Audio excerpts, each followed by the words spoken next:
Bonjour et bienvenue à bord du Platypus, le premier bateau capable de naviguer sur l'eau mais également sous l'eau. Puisqu'en 2009, j'ai eu cette idée un peu folle de dire qu'il manquait quelque chose, quoi je ne savais pas trop, mais entre le monde des bateaux de surface et le monde sous-marin. Le Platypus est capable de naviguer comme un bateau normal en surface et à la demande, ce bateau va se transformer en ce qu'on appelle un semi-submersible. À moins de 15-20 mètres, c'est là qu'il y a la lumière, c'est là qu'il y a la vie. On est capable de parcourir plusieurs kilomètres, plusieurs dizaines de kilomètres d'affilée à bord de ce bateau. On a d'ailleurs eu un record, on a parcouru 40 km en 8 heures de temps à bord de ce bateau. On a pu survoler des fonds marins comme si jamais c'était des prairies. Nous avons pu voir des dauphins qui nous ont croisés et qui nous ont fait le plaisir de naviguer avec nous. C'est arrivé à plusieurs reprises avec ce bateau. Ça fait 15 ans maintenant que j'ai eu l'idée du Platypus. C'est long de créer une innovation dite de rupture.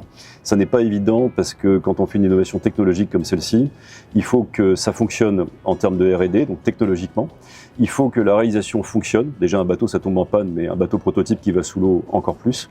Il y a une chose dans la vie dans laquelle je peux être fier, c'est d'avoir mené à bien ce projet, de m'être accroché contre vent et marée, c'est le cas de le dire. Je pense que si je montrais à la personne que j'étais il y a 15 ans les difficultés à lesquelles je serais confronté, je pense que je passerais mon tour. En même temps, je me dirais que si jamais je ne le faisais pas, je raterais une immense partie de ma vie. Parce que ça fait partie de ma vie aujourd'hui, ce projet, il m'habite ici, profondément.